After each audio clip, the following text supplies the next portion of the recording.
High বন্ধুগণ, আসসালামু আলাইকুম। তো কেমন আছো সবাই? আশা করছি অনেক ভালোই আছো। আজকে আবার একটা নতুন ভ্লগ নিয়ে হাজির হলাম। এগুলো দেখো কি গাছ, দেখেছো কখনো? দেখো কত সুন্দর পেকে লাল হয়ে আছে। আর সাউথ ইন্ডিয়ায় বেশিরভাগ চাষিরা এই গ্রিন হাউসের ভেতরেই চাষবাস করে।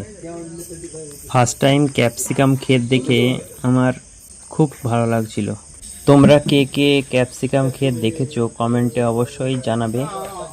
আর এদিকটা ঘুরে ঘুরে দেখাচ্ছি তোমাদের কোন দিকে কেমন আছে। ভিডিওটা শেষ পর্যন্ত দেখতে থাকো, আশা করছি ভালো লাগবে। এই দেখো কত সুন্দর, আর এর গন্ধটা লঙ্কার মতোই। এটা তো একেবারে কাশ্মীরি অ্যাপেলের মতো চকচকে লাল। এবার তোমাদের একটা গুরুত্বপূর্ণ জিনিস বলবো, যে এখানে যারা কাজ করছে 50% আমাদের বাঙালিরা। দেখো এখানে একটা দাদা ক্যাপসিকাম তুলছে, ওই যে দেখতে পাচ্ছ। এখানে চাষের ক্ষেতগুলো এত পরিষ্কার পরিচ্ছন্ন যে এমনিই ভালো লাগছে। এই দেখো একটা লাল একেবারে।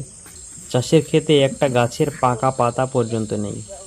আর প্রত্যেকটা ক্যাপসিকাম গাছের ডালগুলো উপরে গ্রিন হাউসের চালে টান টান করে বাঁধা আছে সুতো দিয়ে। এদিকে সব লাল কালারের ক্যাপসিকাম,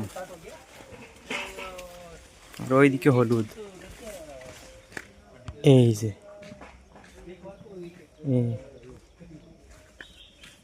এইদিকে সব হলুদ। এই যে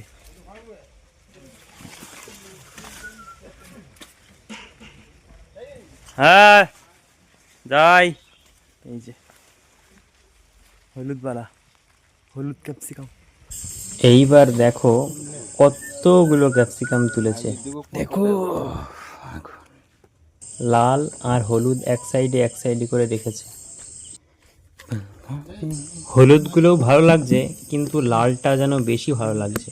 আর এত সুন্দর মনে হচ্ছে কাঁচাই কেমড়ে খাই। তাহলে আজকের ভিডিও এই পর্যন্তই, দেখা হচ্ছে পরের ভিডিওয়। বাই।